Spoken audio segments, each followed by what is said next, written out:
Okay. All right. 5, 4, 3, 2, 1, and we're back. And we're back. So, welcome to the weekly update number 2. Yeah, this is going to be, well, I guess this is the saddest weekly update because it's for me and where I'm located on Cape Ann. The season's over officially. So, yeah, that's rather unfortunate, but I can talk about really my last good day of fishing. I was fishing and it's been pretty stormy pretty much all for the end of the season. We had like 2 nor'easters roll through. I mean, winds up to like 60 miles an hour. It was insane. And 60 miles an hour to like sustain. That's not with the gusts, but it's been like 60 miles an hour sustained winds it was just insane. There were huge waves, and I was doing well during the day on some like diamond jigs and stuff off of the rocks. And I was catching a few schoolies in this wind that would blow you pretty much off the rock. And I was convinced that after these would roll through, we would have no more fish, which I was pretty wrong about because even after the last nor'easter blew through, I still caught bass that entire week. And literally the last day that I caught fish, I was on an incredible bite.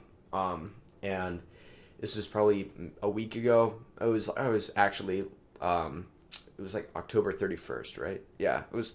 Yeah, something like that. Yeah, I think it was. Yeah, whatever. So it was like that the day before November, and I got into a bite, and I had a lot. It was a lot of like mid 20-inch bass on the tinker, the Pumbaa tinker, which is gonna be changed at some point, maybe it was caught on the Pumbaa tinker, and in yellow over white, which is probably my favorite color for the fall is yellow and white, in general. And then because of I just think that the bait, I don't know, it's just my favorite color for the fall. And so I was fishing, and it was again really big waves and like a good 30 mile an hour wind blowing in, pretty strong, straight in.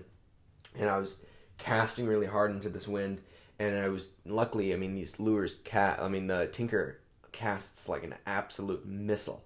I mean, it goes, and I was bombing it out there, and it works really well. I mean, I was working it really really like frantically on the surface, and I was just getting hit after hit after hit, and I was catching, and I probably caught maybe 24 fish, and I probably caught maybe 3 fish that were like 28 to 30 inches.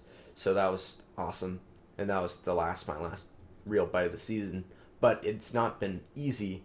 I mean, that entire week I was going and I was fishing for like a whole bunch of hours and pulling maybe one schoolie. So it wasn't like I'm like it wasn't like I'm catching all these fish constantly, because I was struggling that entire week.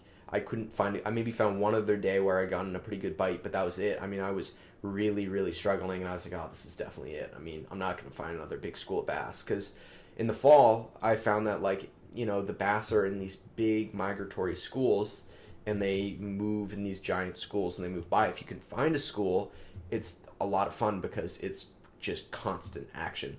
And depending on how big the fish are, if you're lucky enough to find a bunch of bass that are in that high 20-inch size, it can be really fun on like tackle to catch a whole bunch of bass. So that was very fun, as far as like end of the season around here goes, because I was catching, I had one good last final bite of the year. Yeah, and it was hard conditions too. It wasn't like it was easy. Like when I brought you out that time, and we got on some big schools right before the first nor'easter. Yep. I mean, how many bass do you think we caught? I don't know. Like I caught maybe 15. Yeah, it was crazy. I mean, we both caught probably 15 fish apiece, and we covered a lot of ground, but like we were catching consistently a lot of fish. And then the first one rolled through, and I was like, oh, it's all over. And then and then I was catching bass after it, and then the second one rolled through, and I was like, oh, it's over. And I was catching bass after it as well. But it really has started to drop down below freezing. I mean, it snowed a couple of times, so it's pretty much officially over for where we are. As far as like, I feel like once it gets down below freezing, like it was 20, 25 degrees a couple of mornings, like it was crazy cold. And so it's not like it's, I mean, it is, the water is still in the low 50s, but I feel like if it drops below 55, they're pretty much gone around here. I mean, maybe if you're lucky in the bays or around the rivers, maybe you could pull a couple of schoolies, but I don't know. I mean, it's pretty dead. Because I was doing a lot of fishing, and you can pretty much tell when it's like you're throwing lures that will even pull the most finicky of schoolies, and they're just not having anything to do with it, which is frustrating at times when you're you've been trying all day and you're getting nothing. Okay. What about you guys went to the Cape? Yeah. So okay, this has to go. No, it's just because the chair's like leaning against the thing. All right, whatever. I'm moving the thing because it's gonna disrupt the audio. So anyway, we went to the Cape, and we went to the Cape with little intel about like a spot that like produces fish, and apparently there's a rip somewhere on the beach, and I don't fish sandy beaches that often because I think that it's pretty easy to find big fish on a straight sandy beach, especially when there's like rips and stuff. But I've always found that it's like kind of difficult to fish those spots and get consistent action because I think that they change slightly depending on storms. I mean, yeah, there's always rips and stuff that are the same forever, but they do change a little bit, and I found that like rocks don't change because they're like structure that doesn't move, unless, I mean, yeah, pretty much any like rock reef area, the structure's structure that's not going to move, which is good because you can fish those same spots year after year, and depending on the bait, I guess really makes the whole season. I mean, if there's a lot of one specific bait around, like this year, for instance, we had a lot of adult bunker around, and if there wasn't as much adult bunker around, we wouldn't have had half the season we had this year. And that was what it was like last season when there was not a lot of adult bunker around. It was mostly mackerel. The adult bunker, I heard, were further offshore, and so a lot of the shore guys were having horrible seasons. And then I've heard that some people in certain specific spots this year have been really beating up on big fish with like snagging adult bunker from shore and live lining them. It's been like one of those things that there's so much adult bunker around that they're just huge schools of them. So that's what we were really doing well with as far as this season. But anyway, back to the sandy beach. We knew there was a rip somewhere on this beach. We knew it was like on the left side of the beach. So we walked down the left side of the beach and we were looking for this rip. And of course we found this rip, and it was super, super seaweedy. And we fished it with pencils. And then we had the big eye in yellow over white again. Caught a few really chunky schoolie bass in a spot that I've never really fished the Cape as far as like I fished the canal a handful of times. I fished Brewster Flats a handful of times. But like I've not really fished like any of the like big beaches before. So that was fun to do because I just didn't really know what it was going to be like. But we caught a few chunky schoolies, and that was a lot of fun. And I mean, that was really a big farewell for us because it was like we knew there were no more fish around where we were, and we wanted to see if we could get some like a few more fish, and we did. So that was good. There you go. Yeah. So as far as I have questions, right? Yeah, I do. Yeah. Hold on, let me pull out one question. Do you want to talk about the rod at all or no? Oh yeah. I'll do that first. Okay, so I recently got a new rod. Unfortunately, it was close to the end of the season, so I wasn't able to end up using this rod. It's a Century Stealth. It's a Century Stealth S21266, which is a 10-foot 6 rod rated for 2 to 3 ounces, I believe. 2 to 5 ounces, I believe. I'm excited to use it. And thanks for everybody that made this possible. And so this is, hopefully gonna be fun to use next season. Hopefully I get some big fish on it. It's super, super light and super skinny, and it's gonna be a very interesting rod to hook hopefully some pretty nice fish on this season. So you'll keep us updated? Yeah, as far as like once the season begins, how I do on this rod, because it's a pretty, like, it's kind of different from most rods that I've used, because a lot of the stuff that I use is really beefy. Yeah. Because I throw pretty much only exclusively super large stuff, and generally the rods that do that are pretty thick, and this is a very skinny, narrow rod. And people are probably like, yeah, but that's like what a lot of the Century rods are like, or at least the Stealth is, where I guess there's a lot of rods like this. I just am saying that for me, you're not used to it. I'm not used to a rod like this, and I'm sure it's going to be powerful enough to move some big fish, but you'll keep us updated. I guess I keep us updated on that. So I'm excited to use that. That happened this week, so it's going in our weekly update. Yeah. And then I have questions. Questions? Anything else you wanna mention that happened this week? Yeah, well, I was just trying to think. It's been cold, as we were saying, and I'm sure that everybody that's in New Jersey right now is having their like prime time, like we had like 2 months ago, which is pretty crazy to think that they're that much behind us, I guess. Yeah. So to me, that's so funny to think that like 2 months ago we had bass that were like 20 to 30 pounds pretty consistently, and now they're moved all the way down over there. So good luck to you people in New York and New Jersey that are going to be beating up on the really, really quality fish. Yeah. I hope you guys catch some absolute monsters. Okay, so what I was going to look at is one question I got. And that question was, could you give me some tips on throwing live eels? Like to get into it. Just not sure what conditions to throw them in or time of year.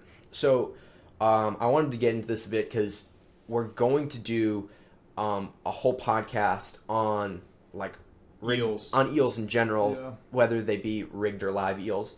That Century rod right there is a fantastic rod for throwing eels because it has that softer tip, which allows the bass to take it without really feeling your rod, which is one of the big reasons why that this rod is going to be useful to me, because if I am eeling and I need to hook, and I hook into like I'm fishing eels and when the bass hits it, you got to give them this is the big, and I guess I'll get into this more, and I should probably save this, but I'm going to give you this one thing just for people that are still fishing eels and still catching giant fish. People always say, okay, feed them the eel. If they're a big bass, in my experience, if you do that, they're going to get gut hooked 100 times. Like 99 out of 100 times, they're going to get gut hooked. But as soon as you feel that tap, and now I think I went over this in another podcast, but I'll go over it again. As soon as you feel, I've fished eels that are absolutely enormous, like 25-inch eels that are like a pound because they're so thick around, and I'm catching, even bass that are like 30 pounds will swallow that completely down to their stomach if you give them anything. So as soon as you feel a tap, if your eel is like 15 inches, as soon as you feel a tap, you can pause. It's like kind of fishing a soft plastic, I guess, if you're fishing for small fish. as far as like you let them eat it for just a moment, and then you hook set. You don't want to give them anything. You want to feel them hit it. It's gonna feel like two taps or one big tap, hook set, like really soon after that, because you're going to get it. It's gonna be the whole eel. If you think about it, the bass is gonna try. So from the bass's perspective, they want to eat this eel, and they don't want it to get away from them. So if the bass hits the eel and doesn't like eat it, it's going to be able to get away from them. So they try to sneak up on it, and they try to suck the whole eel into their mouth. And that happens so quickly, and it's pretty much going to be going down into their stomach as fast as possible. And so they suck it into their mouths super quickly, and you hook that almost immediately, and you'll hook them all around the front of your mouth. Even sometimes you give them a fraction of a second, and it will be in the back of their throat. That's how quickly, depending on how big the fish is and how big the eel is, that's how quickly they'll eat the eel. It's pretty extraordinary. But as far as like eel fishing goes, the crazy part about eels is that they're pretty much like cheating, because you can, though, I mean, a bass will eat it pretty much no matter what. I mean, they'll eat an eel, like, regardless if they're full or, whatever. They'll eat an eel, and that is good because you can catch them in early spring on eels, and you can catch them in late fall on eels, and you can catch them in the entirety of the summer. So what I'm trying to say is you can get them all year round on eels, no matter what you're like, no matter how it is. And then as far as like conditions wise, people fish eels in all sorts of conditions. I mean, I fish them in flat calm conditions, and I've done well. I fish them in current, and I've done well. I fish them when it has been blowing, 30 miles an hour, and there's giant, 12-foot waves, and I'm barely able to get it over a break of a wave, and yet I'm still catching giant fish in that. So pretty much eels will work in almost, if you can, and that really depends on what you're using, but if you can, A, cast an eel out to the strike zone, and B, let the eel drop down into the strike zone, you'll pretty much, I mean, if there's a big fish there, it will pretty much eat it. That's kind of the two main things that you have to do. Is if it's super deep, then maybe you want to put either a heavier hook on it, or put maybe a weight on your like, I've seen people that put like a bullet sinker on the fluorocarbon, just let it free slide up and down, so when you cast it out there, it's by the head and it sinks down with the eel. And I've heard that works if you're fishing super deep or with a lot of current. And it also improves your casting distance, because eels cast like a shoe. I mean, they're so hard to cast. They don't cast well at all. I mean, if you're fishing a 10-foot-6 rod, and you're casting a 12-inch eel as hard as you can with no wind, you could maybe get it 20 yards. Like they're horrible casting eel. I mean, they're absolutely horrible. And yeah, I mean, they cast a little bit better when they're more lively, I would say. I don't know why. I just think they're like heavier. I don't know. They cast a little better, but they don't go that far. I mean, really, I guess it depends on. I like to believe that I'm a pretty good caster as far as it goes. I can cast pretty far, but like it really depends on your gear. But they're pretty hard to cast in general. So if you add wind into the mix, you want to hopefully the big fish are at your feet. Is what I'm trying to get at, because you're not going to be able to get it out that far. So yeah. And you're fishing them only at night or during the day? You can fish eels really any time. If you want to do well on them, I would say fish them at night. Because if you fish them during the day, I don't know, I just haven't caught as many big fish with them. I know that if you fish them in the morning, or if it's like overcast and cloudy, I mean, really the conditions make it depend on like how, if it's, what I'm trying to get at is if it's sunny out and crystal clear water and there's nothing really going on, it's going to be more difficult to hook a big fish. Just regardless. Let alone with an eel, which you're not reeling very fast. So the bass really, even though it's a live eel, they have to get to see it and eat it. Sometimes there'll be stuff that puts them off hitting the eel.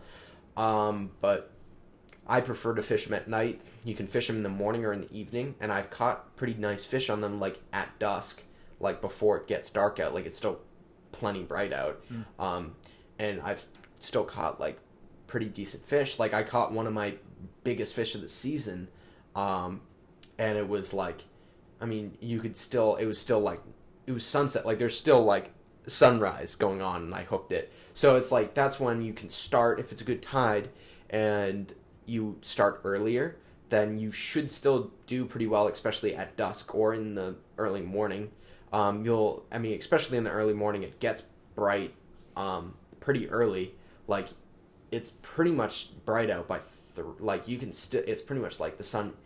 You're able. It's not like nighttime at like 3 a.m. anymore. It's like you still can see around a bit. So yeah, so like you can during that time frame between like 3 and like 5, when it's still bright out, especially in midsummer, you can definitely hook pretty big fish or giant fish during that time.